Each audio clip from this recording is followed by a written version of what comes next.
Hey, hey, hey, what is going on? IK Familia, BN, your boy, Mr. Kingdom Builder. We are back again, and today is really going to be pulling at my heartstrings because there have always been a few really good things that I have truly believed in when it comes to how players in servers slash kingdoms can go about being proactive, taking the initiative in the best of ways. Because one, they understand the system. Two, they've been around a group long enough to really see what could be done, and then in turn what needs to be done. And then they just, right, they take that first step. And keep in mind, it doesn't mean that every player can do these things, right? If you are a part of a group, if you're part of an alliance, and you've been there for a while, you really have a good understanding for what that alliance is trying to build in that server, or better yet, what that server is trying to build as a whole. When it comes to some of the server management topics, this is something I think is so attractive in a lot of ways, because it shows that, one, you are a player who's willing and probably more so wanting to contribute more than just playing, more than just being a player or another cog in the wheel, which there's nothing wrong with that, but I love people who are interested in getting more involved into the server management, the kind of political landscape sometimes that it dives into, right? The more kind of utility, the infrastructure.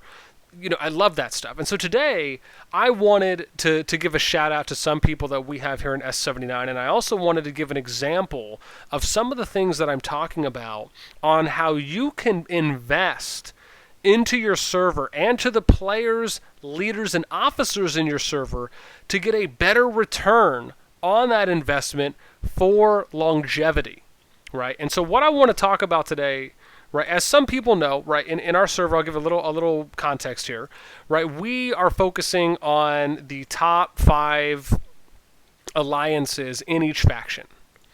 And as you can see, right, with the exception for the red, right, who's kind of rebuilding GOD, or I think another one of the alliances that's trying to kind of establish themselves, that's our focus, right? It was initially we wanted top 33 alliances to each have an RSS Zone 1 city.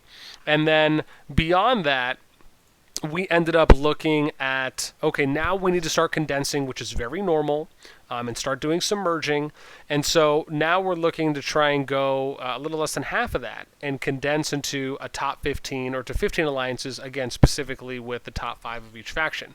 And so now I want to show you an example of what I just absolutely love to see. And this really just made me feel so good when I just read this. And it specifically is in our diplomacy channel that we have for S79.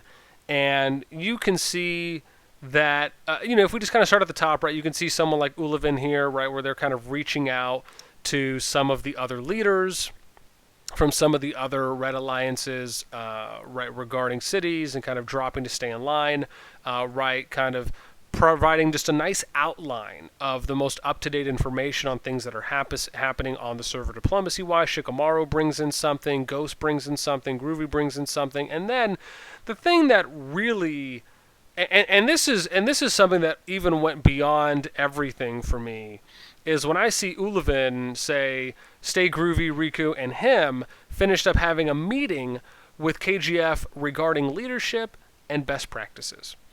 And again, I know that these players, went over there to basically help and assist in providing, right, just some general good tips, talking about, some best practices, so to speak, on how they can go about helping to educate and to inform other officers, other leads on, basically, in short, on leading their alliance, right? And just giving them good information.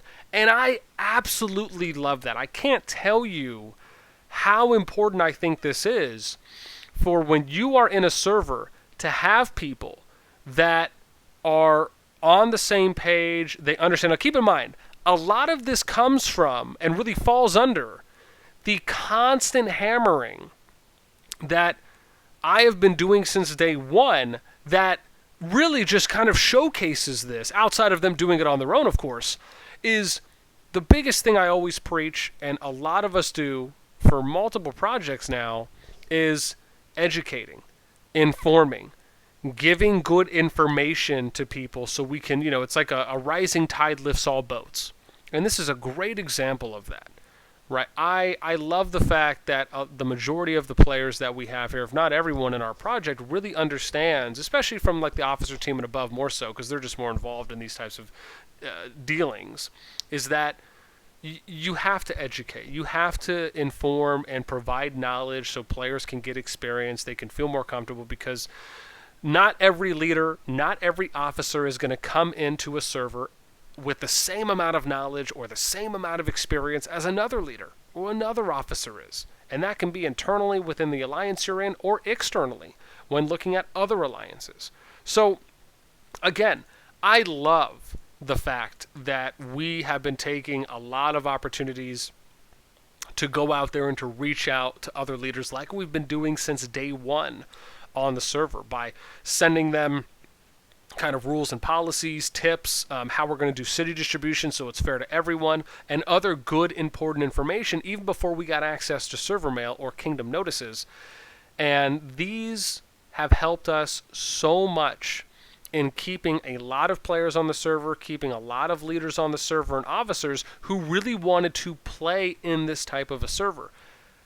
Remember, you are always going to have player drop-off. That will never change. It's never going to stop. It's going to happen in every server. That is something that is controllable, but it's uncontrollable from the area that you're always going to lose people. The controllable part is coming in for player retention. How many players can you retain, and what can you do? What steps can you take from day one to increase that player retention? And these are things that I think we do a fantastic job of. And again, for some of the people I mentioned there who, again, enjoy doing a lot of the legwork, the manual labor work that, I myself always do, it's nice to see other people that step up to that. And keep in mind, right, even though that doesn't encompass the overall amount of players that are in S79 that do this kind of work, right, this is just giving a little bit of a highlight and shout out to some of the recent dealings, because I love that. If you're someone who wants to do more, you want to step up, right, and this is a general kind of universal across the board notice, and you're in a server, reach out to your officer, reach out to your leader, let them know, hey, I would love to help.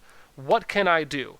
Give them an example. Maybe you've played other kingdom builders or you've played other MMO games and you've done certain tasks for your guild or for your alliance or your clan, and you see an opening to do something, right? Maybe you notice something that's not being done in the alliance, or maybe you just would like to help because maybe some things are being done, but you still want to help and offer your services to volunteer. Reach out to an officer, reach out to a leader, let them know how you would like to help, maybe what skills you have. Maybe you're someone who likes doing spreadsheets. Maybe you're someone who likes writing mails. Maybe you like keeping markers and calendars up to date. Right? There are multiple things that you can do in-game and even outside of the game on Discord that can be really, or even outside of Discord as well, that can be really helpful for affecting what is happening in-game. So again, just wanted to kind of give a nice, lovely, kind of heartwarming video on how you as a player can contribute to the overall development of your server that is also beyond what your alliance is doing in that server.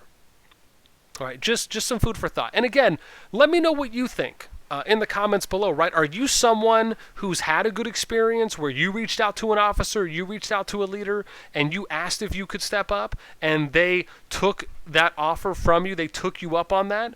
How did you go about it? Did you just let them know I'd like to do something? Did you tell them what and how you could benefit or how you could contribute, right? Because you noticed something and then you were the one who stepped up and said, hey, I'd love to help with this, and then they brought you on because of that. I'd love to hear some stories and situations from what you as players find if you ever come across a situation where you want to do more than just being a player. How did that go for you? Let me know there. That's it from me. Until next time, as usual, fam, we will catch y'all later.